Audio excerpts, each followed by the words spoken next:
Today, I'm joined by Amber, and she is a therapist, and we're going to be talking about stress, which is a topic that is near and dear to me. I am incredibly type A. Most of the clients that I work with, they're successful people who have families, and they're managing a lot of stress. Even myself today, between working with clients, I also already shot about 3 hours of content. Last night I woke up at 1:30, I tried to get back to sleep, I could not. And so I'm running on about 5 hours of sleep today. I've been working already, 14 hours, something like that. Yes, we're already at 14 hours. After we get done with this, I'm gonna go to the gym.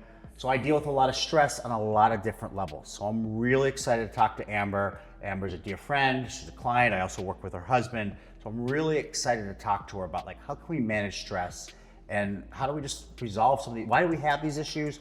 And is there anything we can really do to resolve them? Amber, thanks for joining me. Yeah, thanks for having me. As Jacob said, my name is Amber. I'm a therapist and I specialize in anxiety. A little bit more about me. I studied psychology undergrad at the University of California. I did my graduate studies at Columbia University, specializing in counseling psychology, and I have done extensive postgraduate study in therapy modalities that support the mind-body connection. Okay. And I currently have a private practice in New York City and Westchester. So what is it, like a 10,000 foot view? What is stress? So stress, and I have visuals. So what is stress? At a very basic level, stress is our body feeling threat. Okay. And stress is an energy. It's our body creating an energy as it responds to things. And as you know, our body is a system, and our system is sitting alongside and inside a lot of other systems, right? There are other people, relationships, family, and so what does that mean? When you say there's other systems, you mean, okay, so something I perceive as a stress, and then that impacts on multiple levels of things. Yes, yeah. And you and I could have different stress about the same situation. Yeah, which is common all the time. Like the same things, like I am, despite, no matter how well life is going, I have financial stress always. I grew up very poor. And so one thing, even if things are going in the right direction, even if it's a small change, I'm always making sure that the ship is in the right direction. And then my girlfriend, she just grew up very comfortable. And so to her, it's not even on her radar. But so we perceive maybe the same thing completely. For example, if we had to pull a little bit out of savings for a moment to put it into our checking, that freaks me out. And for her, she's just like, whatever, we'll put it back after we're done. Right. Yeah, your bodies are responding to this stress, right? The systems that you're in. Another thing that is interesting, and I have a visual for this too, is our body is wired to survive. And not a lot of people know this, right? We think our body is designed to be happy or to thrive, but it's really wired for survival. I always joke and say, social media has made my life better and it's made the world worse.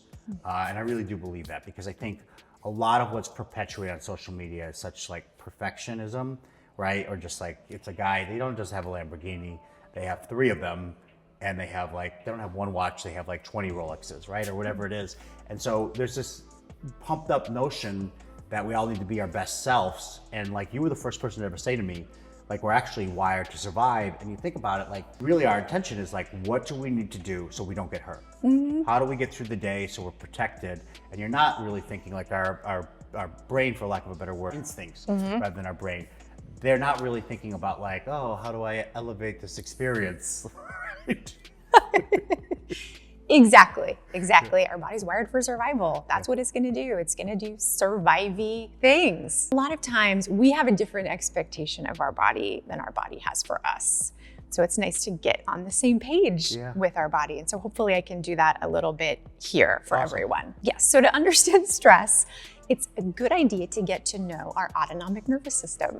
And that is a part of our daily experience, and we don't know a lot about it. What is it? So our autonomic nervous system is our very own threat response system. It's how our body perceives and responds to threat.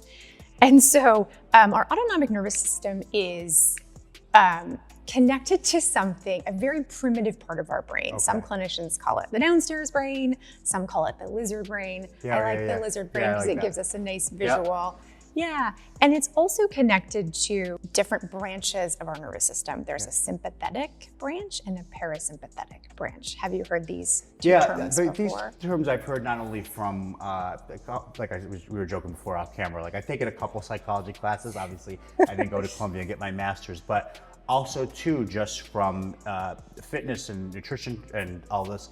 You know, we talk about sympathetic and parasympathetic nervous system all the time. And this is one thing people don't understand is stress, any form of stress, it's all perceived by our body the same way. Like there can be good stresses, there can be bad stresses. Like going to the gym, it has an impact on your body. And like I tell people all the time, like if you get less sleep, that's going to impede your recovery from training. And if you're fighting with your spouse, that's going to impede your body's ability to recover. So that's examples, I believe, of your sympathetic nervous system activation. Exactly. Yeah, you have it exactly right. So our sympathetic nervous system is when our body is activated. It goes up like this. It's like stress energy. And our parasympathetic nervous system is like the recovery, rest, digest.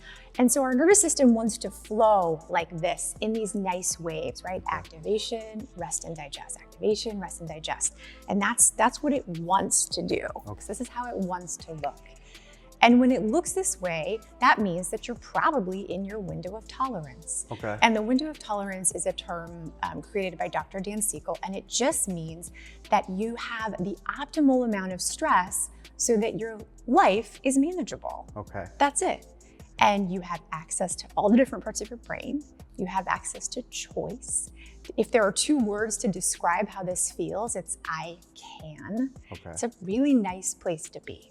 We want to, obviously from like an anthropological standpoint, you want stress because stress causes us to move or to act or to make decisions. So you do want some level of stress in your life. Absolutely. It seems like for me at least, like even tonight, like at 1:30 when I woke up last night, like I was stuck in like stress, but I was like, there's not, you know, like even I tried to like self-talk myself and try to like realize like one, it's not helping the situation by being up at 1:30. It's not gonna help me. Oh, you're having 4 hours of sleep now instead of 8 hours of sleep. That's not beneficial to me.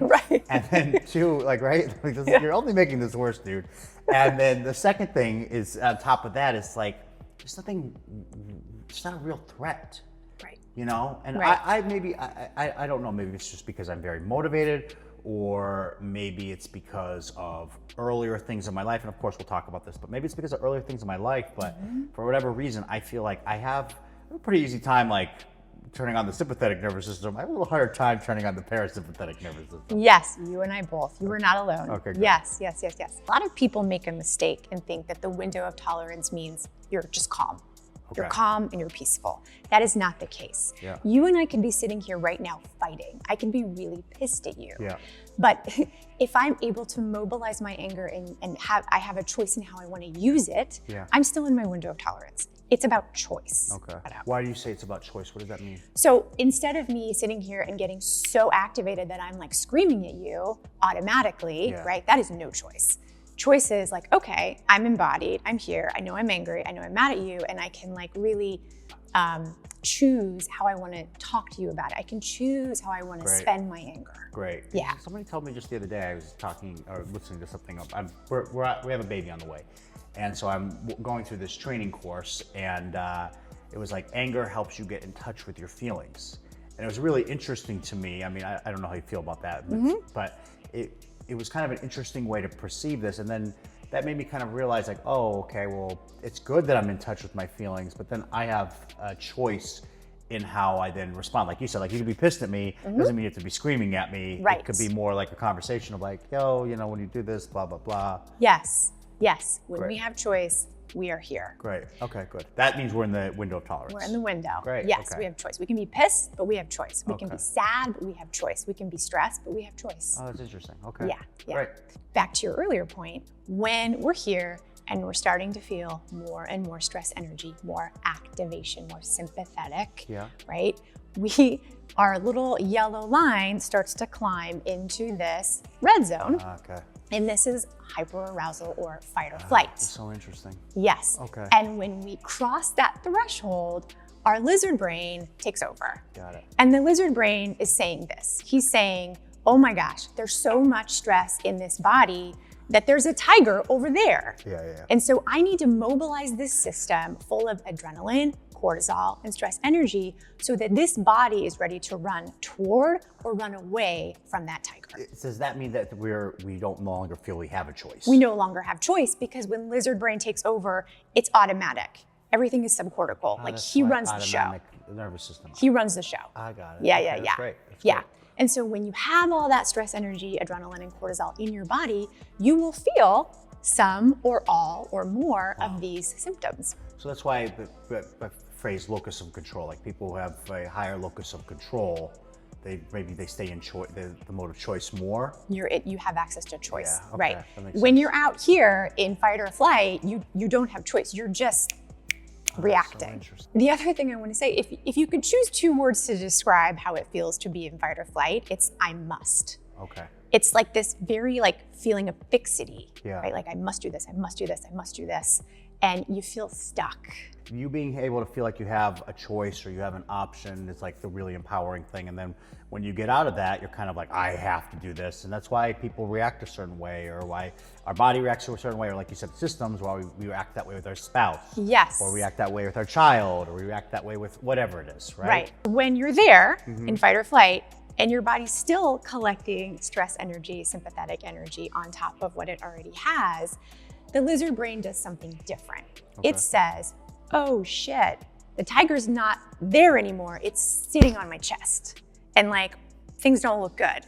So I need to mobilize this body to conserve energy and shut down so the tiger thinks I'm playing dead and it goes away. That's gonna be my best chance to survive. And when that happens, we go into hypoarousal or freeze. Okay.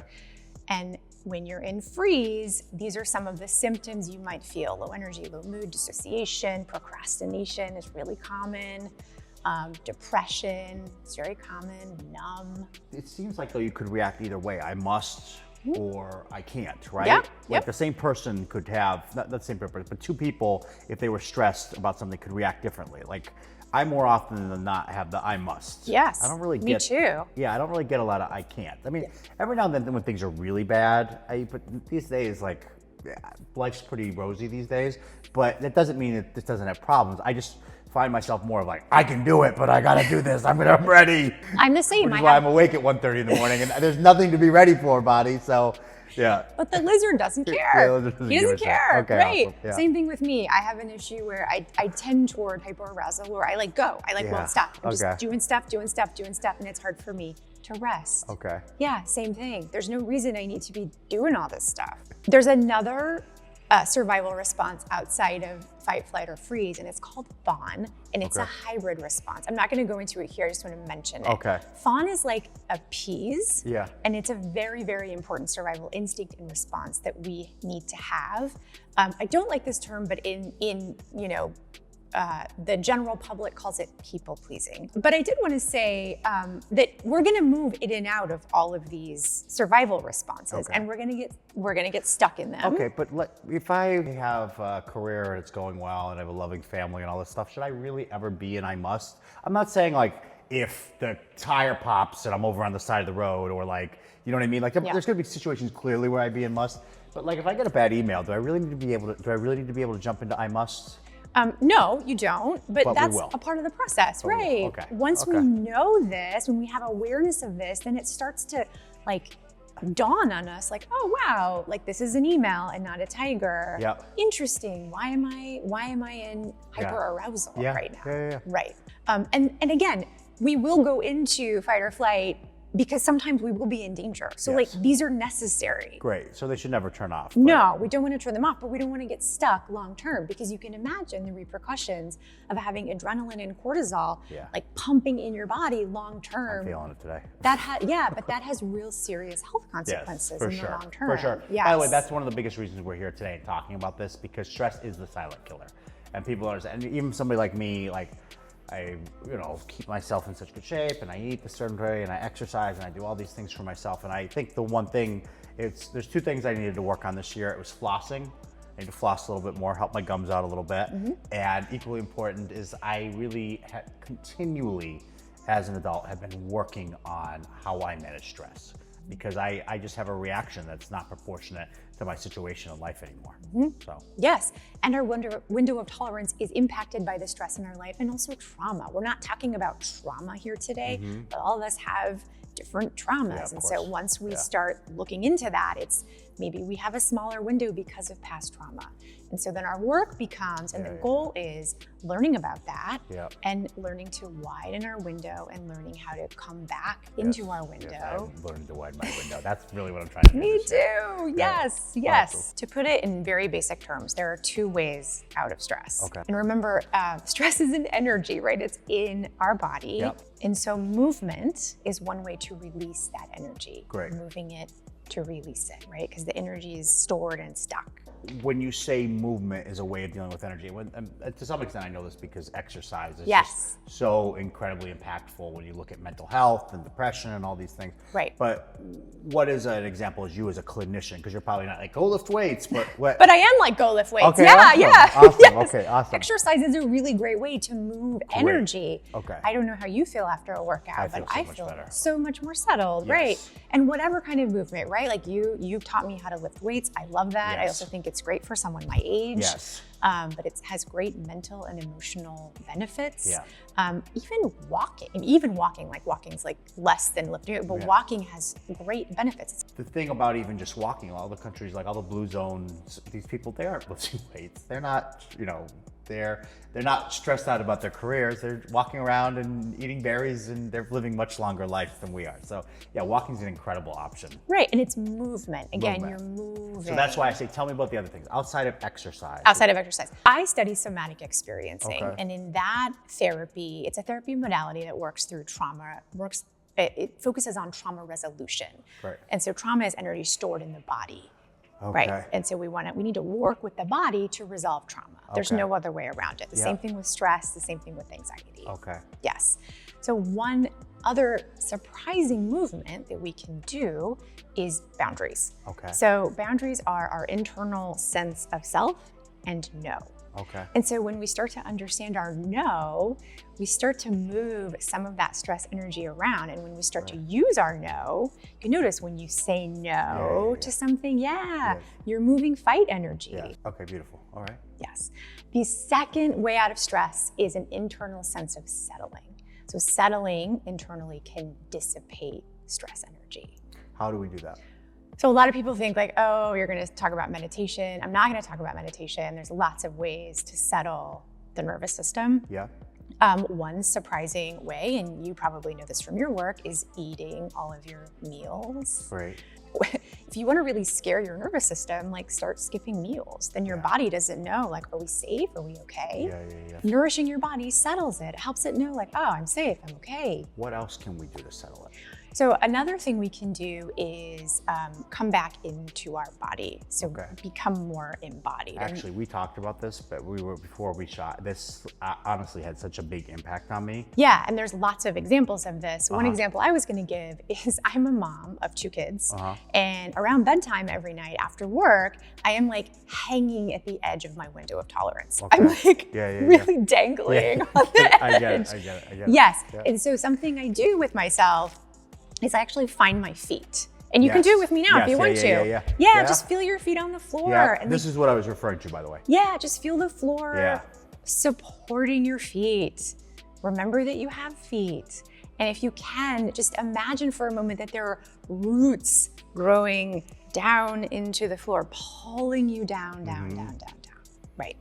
So I'll do that because stress energy has a way of whipping us up and out, taking us out of ourselves. So any counterforce we can apply to go back down and in helps us remember, like, oh, these 2 kids are not tigers, they're kids. And like everyone's safe here and I'm okay and they're okay. And there's no reason for me to start screaming. You know, it's so interesting because you really do think about that, like based on stress, how you react.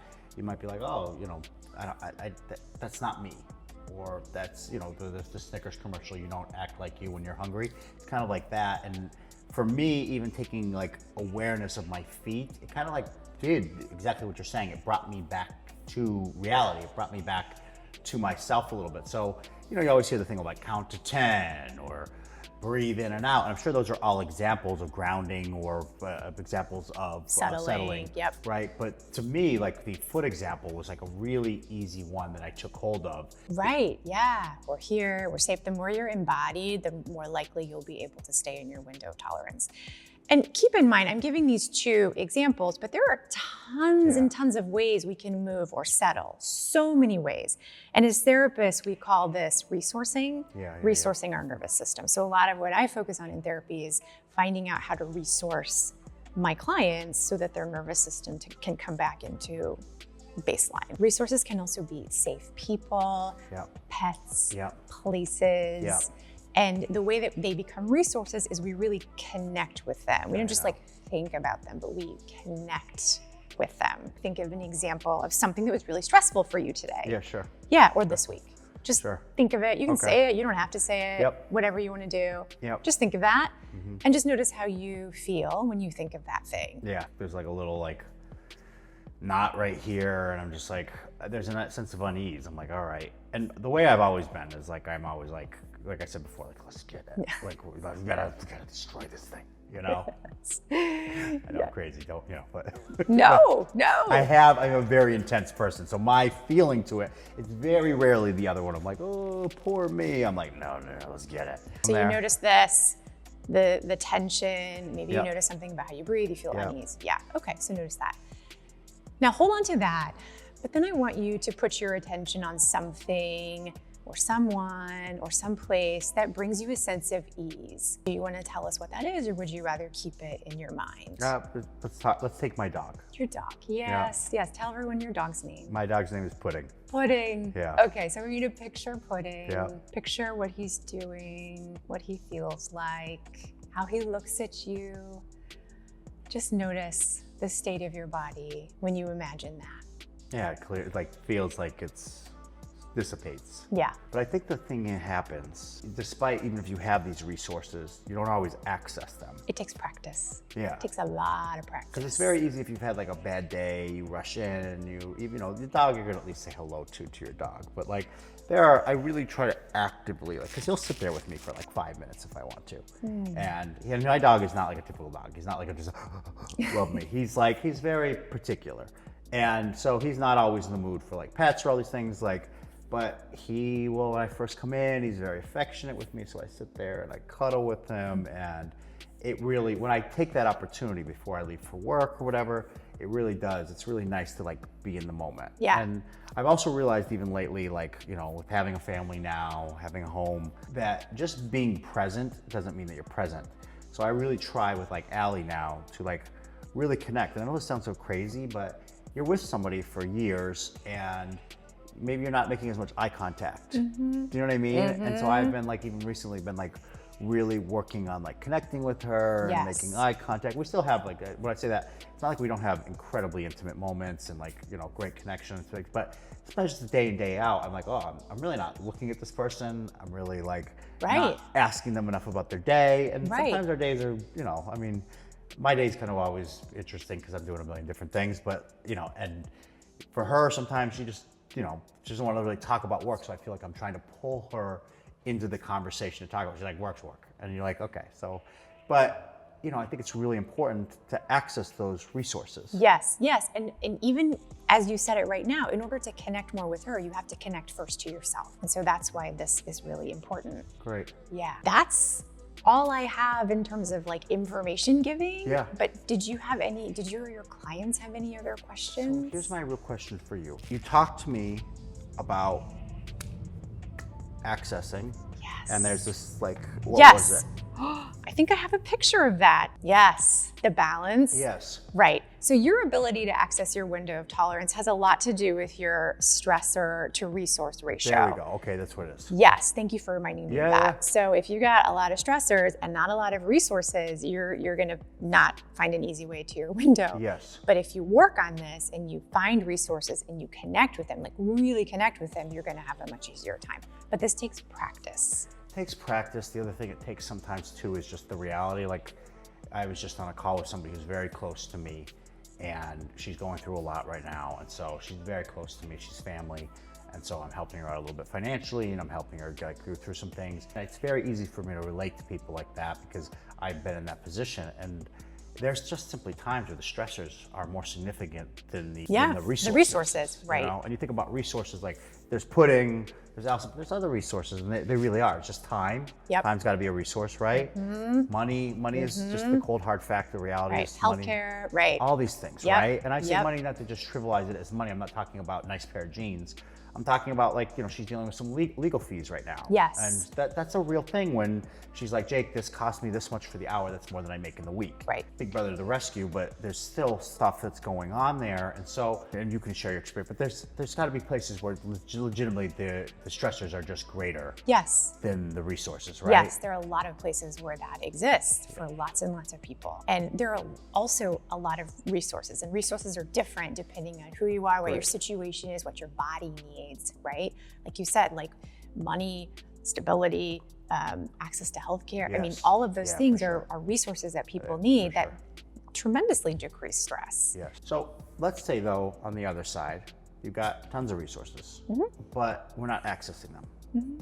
So we're living in the stress. Like whatever resources I have, I clearly did not access last night when I was up at like 1:30 at night, right? So like, how do I do a better job accessing them?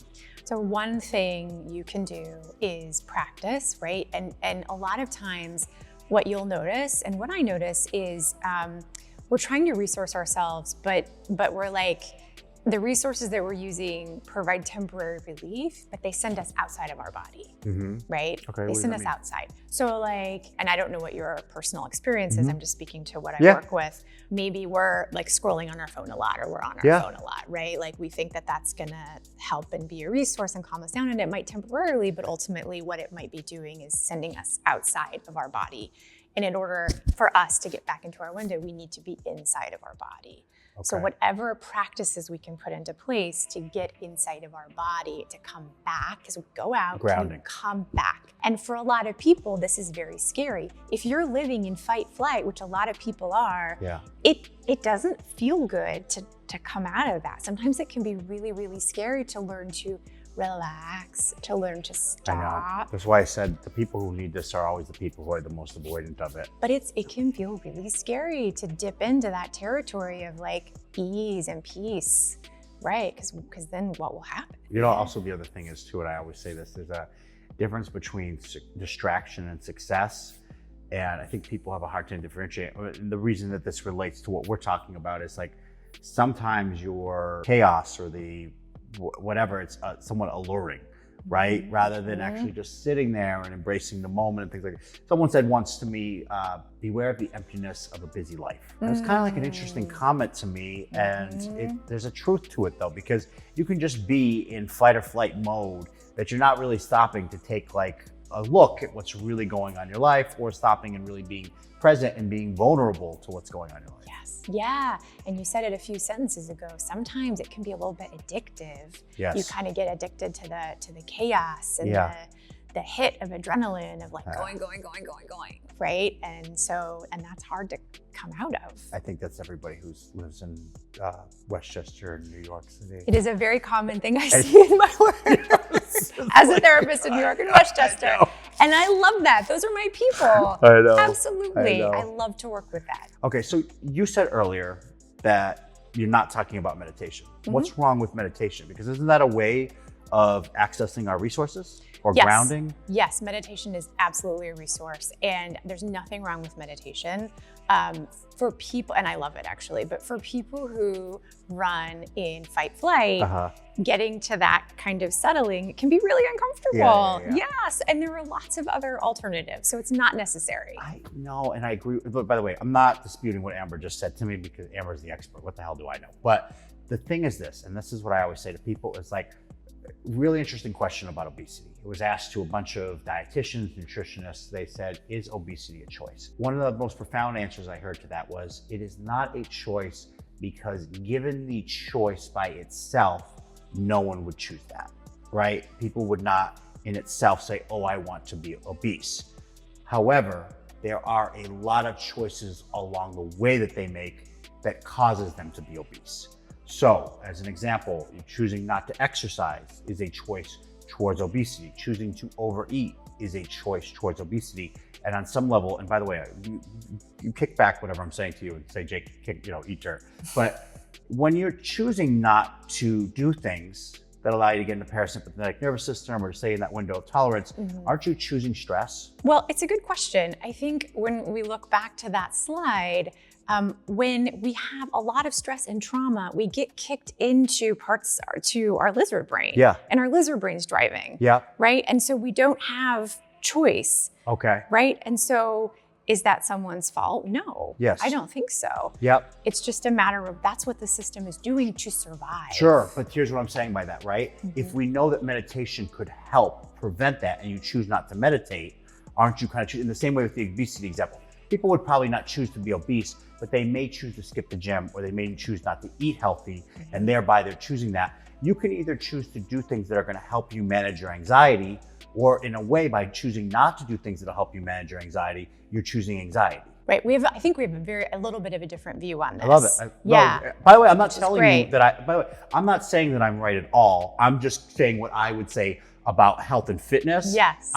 Do not listen to me for psychological advice. Do not. No, please, there's zero credentials. Yeah, for me, it's less about choices and more about how is my body responding to the stress, the systems it's in, and the trauma I've been through. So that we want to understand the story the body is telling us. Okay.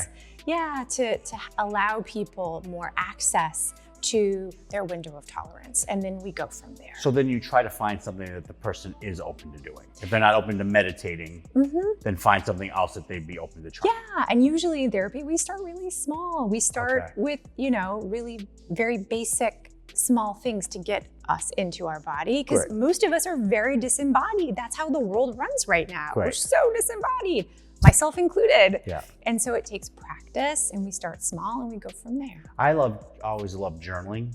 Journaling really helped me a lot. I still journal occasionally when I'm really trying to work through feelings. Yeah. I get it though. There's even within fitness, like I said, what about walking earlier, right?